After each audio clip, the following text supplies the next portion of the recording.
Hi, I'm Erik Bohlin, and I'm a counselor who works with addiction. Today, I thought we would talk about step three. Step three, as described in the AA book, is on page 60. Okay, so if we turn to page 60 of the AA Big Book, we're going to find um, um, this section where they're talking about the description of the alcoholic, the chapter to the agnostic, and our personal adventures before and after made clear three pertinent ideas. Okay, I'm going to go there myself. A, that we were alcoholic or sexaholic or a spendaholic or a compulsive gambler, compulsive overeater, compulsive codependent fixer. Okay, so I lump all addiction kind of together. They do have different nuances, but for the sake of this video, we're going to just focus on either alcoholism or codependency, but any addiction will fit in there. So, in reading the description, the chapter to the agnostic and our personal adventures before and after made clear three pertinent ideas: that we were alcoholic and could not manage our own lives. B, probably no human power could have relieved our alcoholism, and that God could and would if he were sought. So, being convinced, we were at step three, which is that we decided to turn our will and our life over to God as we understood him. Just what do we do by that? And just what do we mean by that? And just what do we do? The first requirement, so he's going to tell us exactly what step three is. So there's a requirement. First requirement is that we be convinced that any life run on self-will can hardly be a success.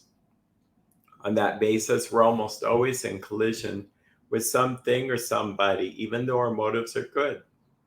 Most people try to live by self-propulsion. Each person is like an actor who wants to run the whole show, is forever trying to arrange the lights, the ballet, the scenery, and the rest of the players in his own way. If he or his or her I'm trying to be inclusive here.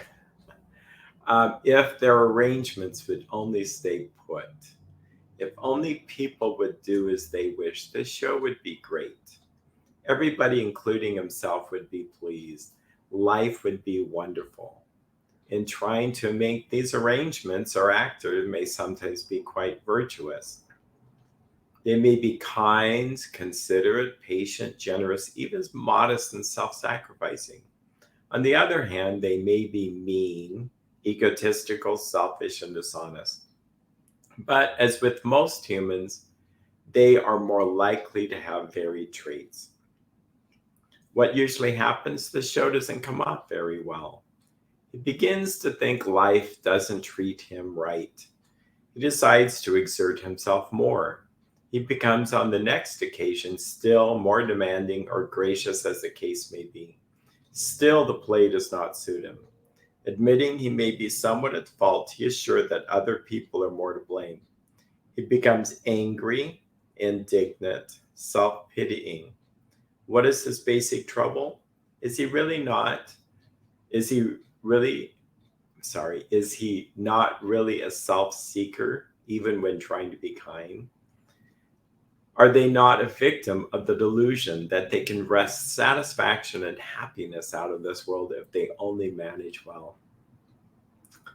Is it not evident to the rest of the players that these are the things that they want, and do not their actions make each of them wish to retaliate, snatching all they can get out of the show?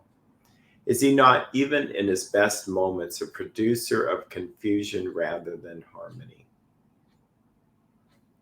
Okay.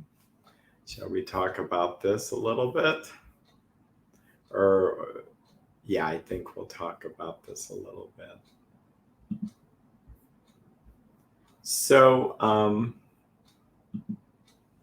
step one is we admitted we were powerless over alcoholism or addiction of choice. Two is believing there's a power greater than myself that will restore me to sanity. Step three is really about how to connect with this power, who we understand as God. And how do I connect except to let go of my self will? And I have to be convinced that me running my own life is a disaster, that there is no way that I should have my hands on my own life. In fact, if I take my own life into my own hands, it's spiritual suicide, is how I see it. So I want to surrender my life to God. And they begin to describe this metaphor of an actor or who wants to be the director, wants to run everything to their own liking. And it says we may be actually kind while trying to manipulate the world, sacrificing, considerate, patient. But we also at times can be mean, egotistical, selfish, and dishonest. And we become convinced that if everybody would do as I wish, the show will be great. So this may manifest itself in, like, I want the traffic in the morning to go the way I want. If that driver or if the traffic could just be less, then everything would be great. I may want the coworkers to do what I want. In fact, when I'm upset or miffed or annoyed or resentful, it's something's not going my way. So I may have family members that I think if they would just do this obvious thing to me, if they could just do that, everything will turn out great. So you see where this is going, that this is one of the hearts of addiction, that I become inflated sense of self, that I have like a clipboard and I want the run the show. And I'm basically still manipulating the world to my liking. Okay.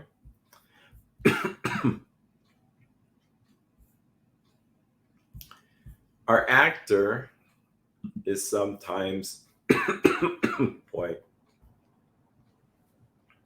our actor is self-centered, egocentric, as people like to call it nowadays.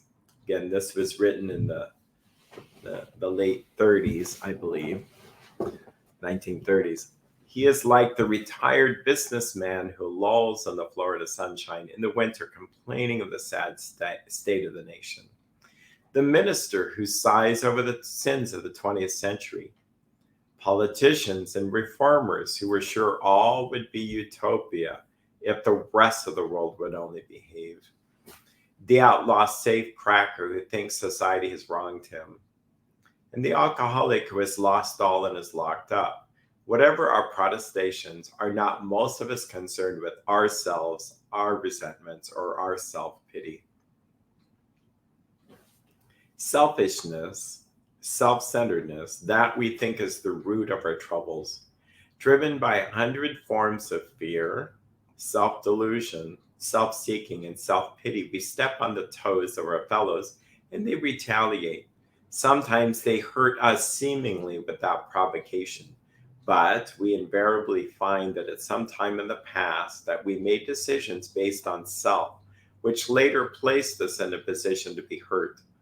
So our troubles, we think, are basically of our own making. They arise out of ourselves, and the alcoholic or the codependent or any addict you can think of is an extreme example of self-will run riot, though he usually doesn't think so. Above everything, we alcoholics must be rid of this selfishness. We must, or it kills us. God makes that possible. And there often seems no way of entirely getting rid of self without his aid. Many of us had moral and philosophical convictions galore, but we could not live up to them even though we would have liked to. Neither could we reduce our self-centeredness much by wishing or trying on our own power. we had to have God's help. Okay, so let's look at that passage here.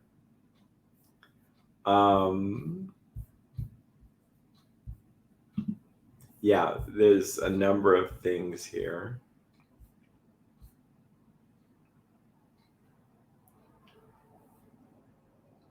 Once we begin to realize that our self-will is not going to cut it, that my self-direction, my plan for my own life is not going to work. And I'm trying to get the world to follow my plan. And I have to then realize that just by me doing that is going to cause the world around me to retaliate, snatching all they can get out of the show. By the way, it seems like there's a lot of that happening with maybe well-intended people, but because they fail to understand the boundary issue, that people don't like being told what to do. And then it makes other people snatch all they can get out of the show. So everybody wants to be a director. In a codependent, addictive relationship, both people have the same disease. They both are convinced that if they just could have the other person follow things, it would work great. I'm going to adjust this a little bit. It's a little bit off there. Don't need to be perfect, but I don't want to be crooked here. So it says, is he not even at his best moments a producer of confusion rather than harmony? Okay, so when we're bottoming out, we're more likely to admit that. And then it gives examples: the retired businessman who lolls in the Florida sunshine, the minister who sighs over the sins of the 20th century, politicians and reformers who were sure all would be utopia if the rest of the world would only behave, the outlaw safe cracker who thinks society's wronged him. Now that is an interesting example because I think many of us don't relate to that. But any person who has problems with the law, who really blames everybody else except himself. And with addiction, it seems like it's so easy to be focused on other people and their problems. But at the end of the day, it really has to do with my resentments, my self-pity. And they point out that selfishness, self-centeredness, that is, we think, is the root of our troubles. So the 12-step program really is how to help get rid of self. Why do we want to get rid of self or abandon our self to God? Is so that I can shrink down. In the early days of AA, they had a lot of reading in the book of James from the Bible. In fact, so much so that they almost called themselves the James Club, but they didn't. And as you know, they named themselves after the book Alcoholics Anonymous. But in the book of James, it says that God gives grace to the humble, but he's opposed to the proud.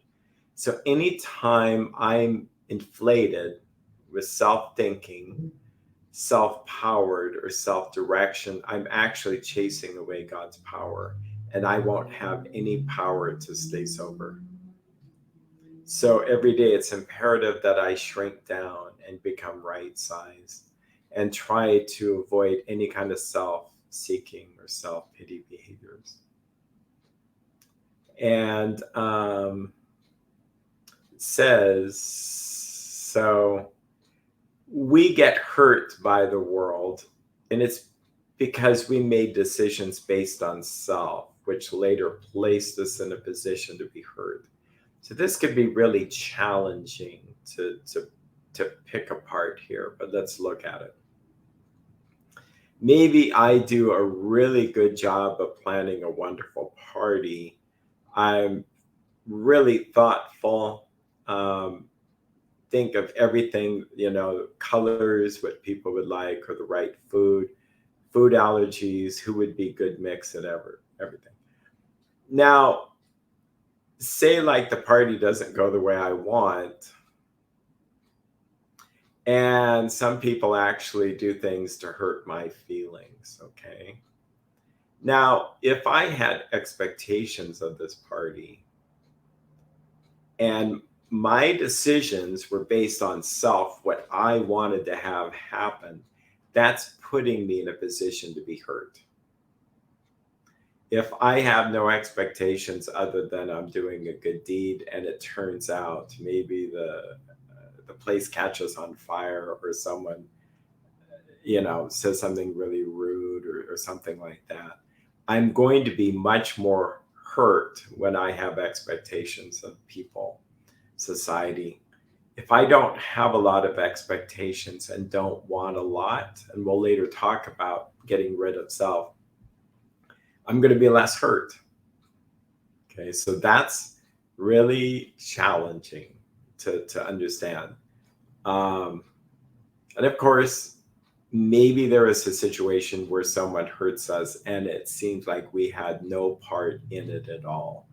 And maybe that could be true. I could open myself up to that possibility. But if I'm going to hold a grudge, I'm going to judge that person. How could they do that to me? I'm now just harming myself because I'm the minister who's sighing over the sins. If the world could just behave for Erik, then I'll be fine. And like any addiction, it's never going to be enough. And so our troubles, we think, are basically of our own making. They arise out of ourselves. And that's hard to believe because a lot of times we think trouble comes from outside ourselves. But this is suggesting that no, I am the root of my troubles. And I have a sickened state of self, which then expects and wants and indulges in the world, and that's what causes me problems. So and here's a beautiful statement: the alcoholic or the codependent is an extreme example of self will run riot, though he usually doesn't think so. Yeah, we really deep down, I'll speak for me, when I was in my disease, or if I'm still in my disease, I really think that my way is really good. And I really don't think that self will run riot. And every day I have to surrender more and more to not want a lot. And how am I going to do this? Well, I'm powerless over self. So God is the person who makes that possible. And it says it clearly. And there often seems no way of entirely getting rid of self without his aid. This is an important passage here. Many of us had moral and philosophical convictions galore, but we could not live up to them even though we would have liked to. Does that remind us of when we were talking about lack of power? That was our dilemma. Yes, that's our problem. We don't have the power to do the things we want to do. We can't wish or try on our own power. We had to have God's help. So here is the solution. This is the how and the why of it. First of all, we had to quit playing God. It didn't work. Next, we decided that hereafter in the drama of life, God was going to be our director. He is the principal. We are his agents. He is the father, and we are his children. Most good ideas are simple, and this concept was the keystone of the true. Oh boy. Most good ideas are simple, and this concept was the keystone of the new and triumphant arch through which we pass to freedom. Beautifully written, important passage here. Okay.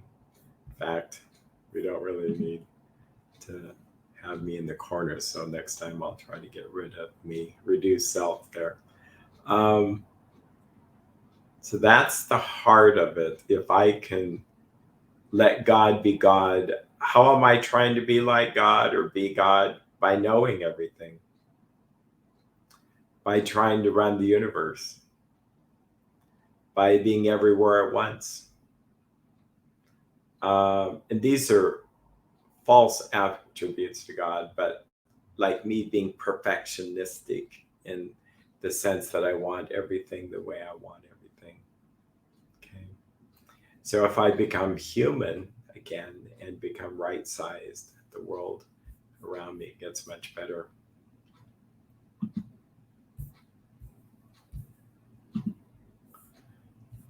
So when we sincerely took such a position, all sorts of remarkable things followed. We had a new employer. Being all powerful, he provided what we needed if we kept close to him and performed his work well.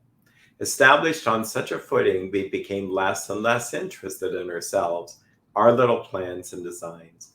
More and more, we became interested in seeing what we could contribute to life.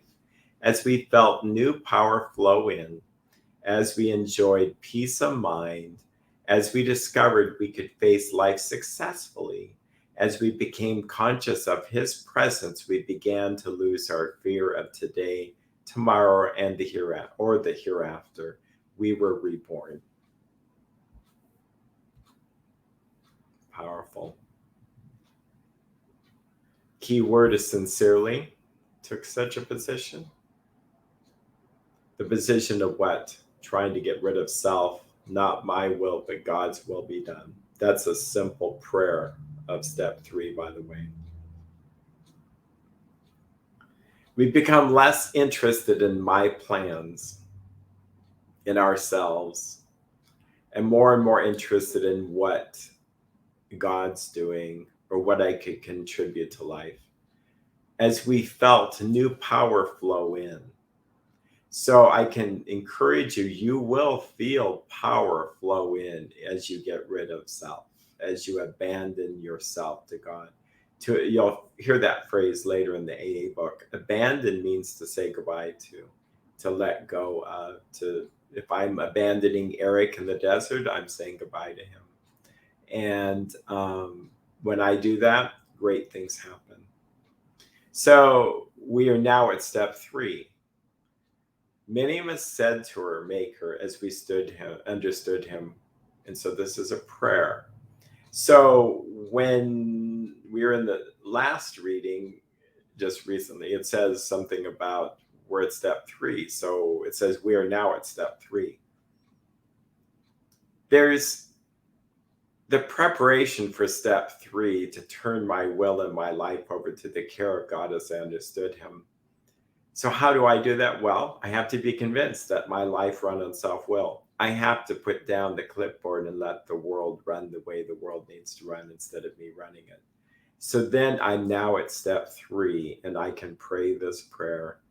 God, I offer myself to thee to build with me and to do with me as thou wilt. Relieve me of the bondage of self that I may better do thy will. Take away my difficulties, that victory over them may bear witness to those I would help. Of thy power, thy love, and thy way of life, may I do thy will always. Amen. It says we thought well before taking the step, making sure we were ready, that we could at last abandon ourselves utterly to him. There's another abandon ourselves. We found it very desirable to take this spiritual step with an understanding person, such as our wife, best friend, or spiritual advisor. I would say pastor, minister. But it is better to meet God alone than with one who might misunderstand. The wording was, of course, quite optional, so long as we expressed the idea, voicing it without reservation. This was only a beginning, though if honestly and humbly made, an effect, sometimes a very great one, was felt at once. So not everybody is going to feel an effect, but a lot of people do. My experience as a therapist, my gosh, when I could go on and on with story after story, when they let go and let God to work in their life, stop running the show. All remarkable things followed, it says. When they took such a sincere position. And yeah, it's very powerful. So I'm going to read a little bit here so that you'll be prepared for our next video. It says, next, we launched out on a course of vigorous action. Boy, that doesn't sound like we slow down and take a month to think about things. No, we just launched off onto a course. The first step of which is personal housekeeping or house cleaning, which many of us have never attempted. Though our decision, step 3, was a vital and crucial step. It could have little permanent effect unless at once followed by a strenuous effort to face and to be rid of the things in ourselves which have been blocking us. Our liquor, or lust, or compulsive overeating, or shopping, or fixing others, or compulsive gambling, work, etc., or Al-Anon issues, S-Anon issues, Gamma-Anon issues, all our fixing and control was but a symptom. So we had to get down to causes and conditions. So, well, this has been good to go through this together. If you have questions, feel free to reach out to us by email.